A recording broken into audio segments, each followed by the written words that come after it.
Halo semuanya, pada video kali ini kami di Kelompok 3 akan membahas materi terkait penelitian dalam psikologi klinis. Sebelumnya perkenalkan nama saya Arpa Nafisa Putri dengan NIM 24090118. Baik, pertama saya akan membahas pengertian penelitian dalam psikologi klinis. Penelitian dalam psikologi klinis adalah suatu proses ilmiah yang bertujuan untuk memahami, mendiagnosis, serta menangani berbagai masalah kesehatan mental. Penelitian ini fokusnya itu pada bagaimana seseorang berpikir, merasakan, berperilaku, terutama ketika mereka mengalami gangguan-gangguan psikologis. Kemudian, dalam praktiknya, penelitian psikologi klinis itu tidak hanya mempelajari teori saja, tapi juga digunakan untuk mengembangkan metode terapi seperti psikoterapi agar dapat membantu individu menghadapi masalahnya secara lebih efektif. Selanjutnya saya akan membahas tentang tujuan penelitian dalam psikologi klinis. Jadi tujuan penelitian dalam psikologi klinis itu untuk mengetahui seberapa efektif sih suatu terapi atau pengobatan dalam membantu klien. Jadi tidak hanya dalam kondisi ideal, tetapi juga dalam dunia nyata.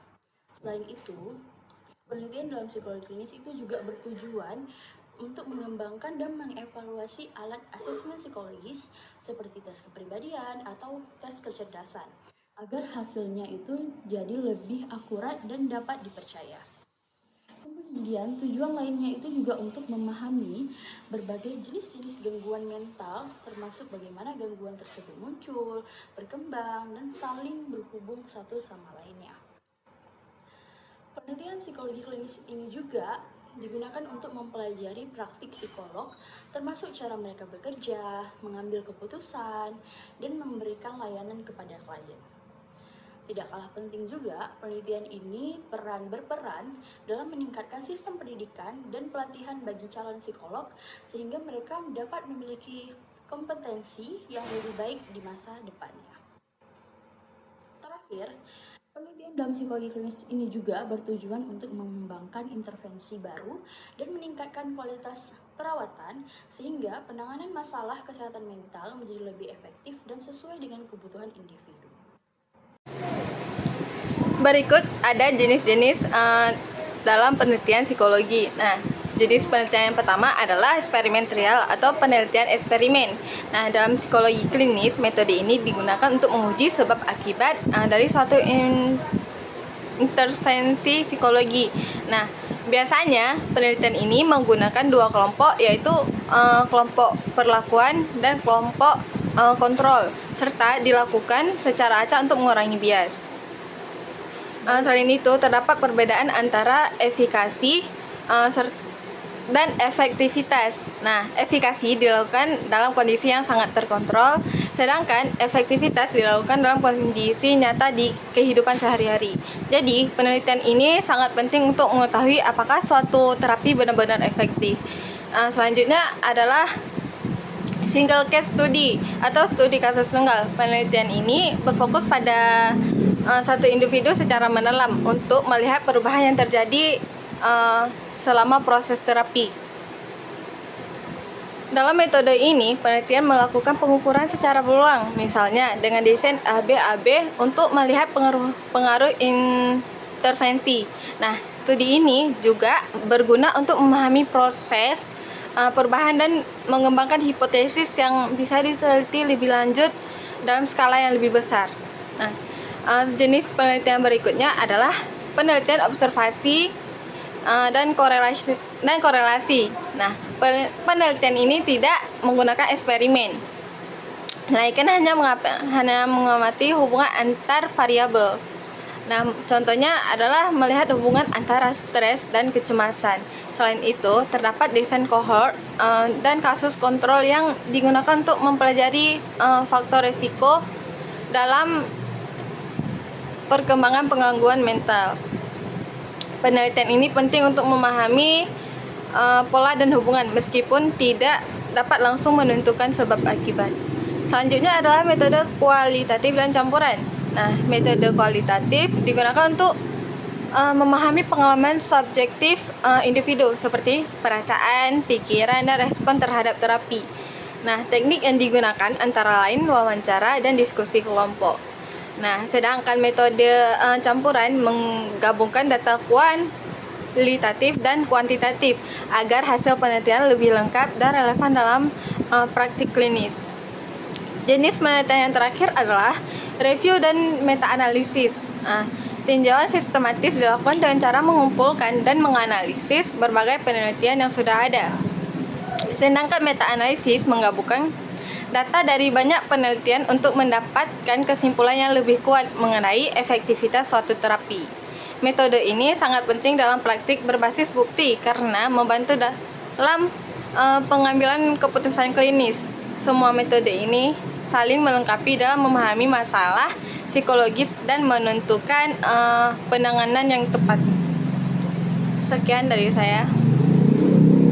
Keempat, ada metode penelitian dalam psikologi klinis.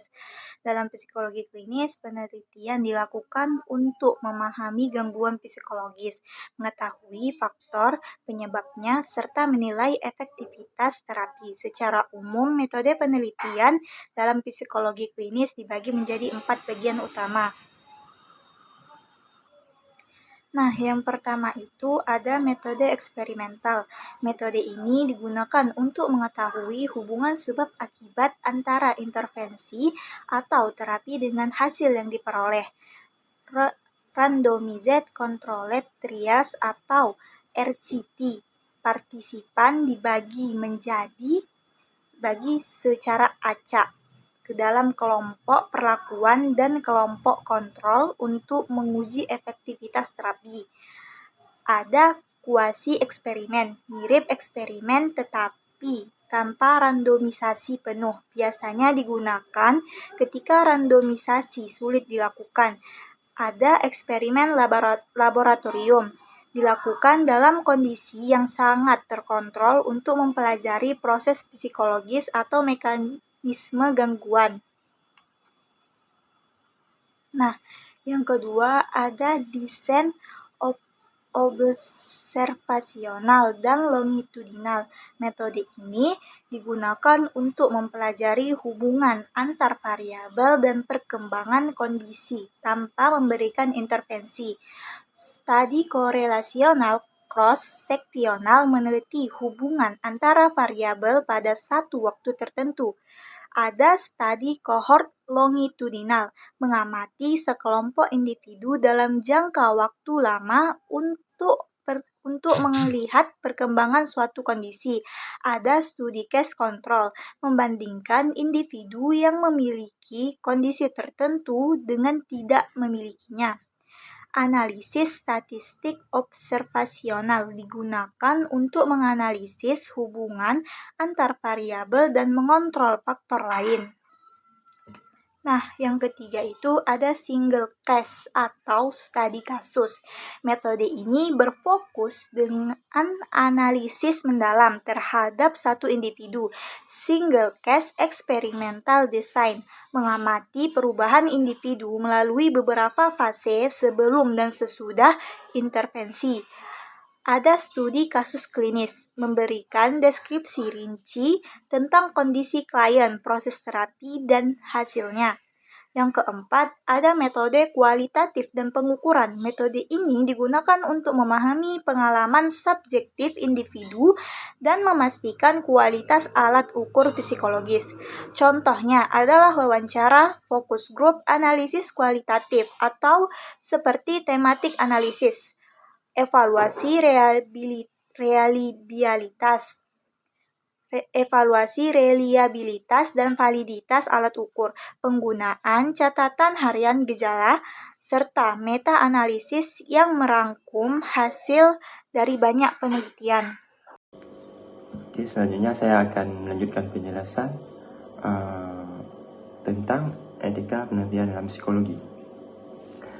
Dalam penelitian psikologi, apalagi khususnya dalam psikologi klinis, etika itu sangatlah penting karena etika itu berkaitan langsung dengan hak, martabat, dan kesejahteraan manusia yang sebagai subjek.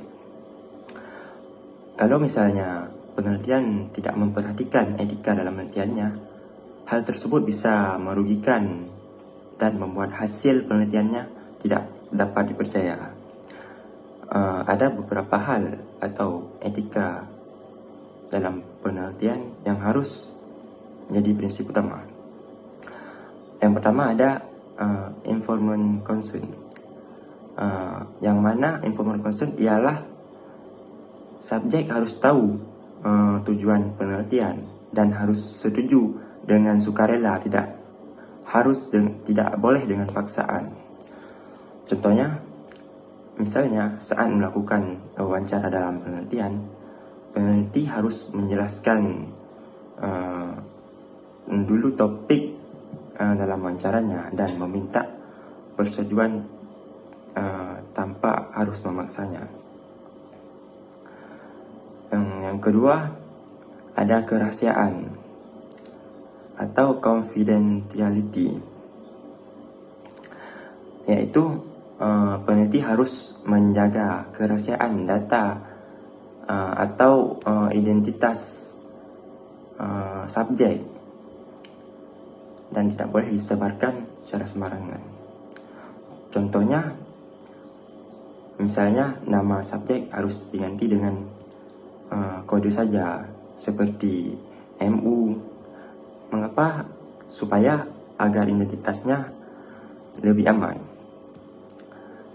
Yang ketiga ada non-maleficence, yaitu peneliti tidak boleh menyakiti atau merugikan subjek, baik itu secara fisiknya maupun secara psikologisnya. Contohnya, misalnya peneliti tidak boleh dengan sengaja membuat seorang stres berat hanya untuk melihat reaksi seorang tersebut. Selanjutnya, yang keempat yaitu ada hak untuk menarik diri. Artinya, subjek boleh berhenti kapan saja tanpa ada konsekuensinya. Contohnya, misalnya apabila subjek merasa tidak nyaman saat melakukan wawancara, maka subjek tersebut boleh berhenti tanpa boleh dilanjut.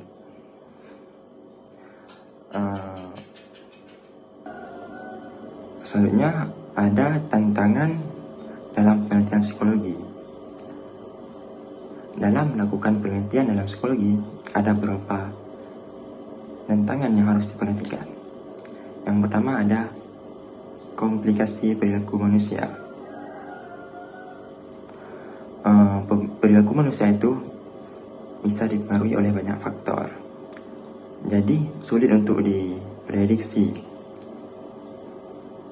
Contohnya, misalnya seseorang bisa terlihat tenang di kelas dan sebenarnya sedang merasa sangat stres apabila di rumah. Yang kedua ada keterbatasan etika penelitian. Kadang dalam penelitian tidak bisa melakukan eksperimen tertentu karena bisa membahayakan subjek. Misalnya, peneliti tidak boleh sengaja membuat seseorang trauma hanya untuk penelitiannya. Selanjutnya yang ketiga ada validasi dan reliabilitas data. Yang mana peneliti harus memastikan data yang diperoleh itu benar, konsisten, tetapi tidak selalu mudah dalam memperoleh data benar dan konsisten tersebut. Contohnya, misalnya kalau responden menjawab asal-asalan dalam kuesioner, hasilnya peneliti bisa jadi tidak akurat. Selanjutnya yang keempat ada stigma sosial terhadap kesehatan mental, yang mana sekarang ini banyak orang yang masih malu atau takut ikut serta dalam penelitian karena stigma, yang mana pandangan negatif dan perlakuan tidak adil yang banyak terjadi di dalam masyarakat, sehingga sulit mendapatkan partisipan atau subjek dalam penelitian. Contohnya orang yang dengan gangguan kecemasan tidak mau ikut serta dalam penelitian karena takut dianggap lemah atau tidak mau mendapat perlakuan tidak adil. Sekian.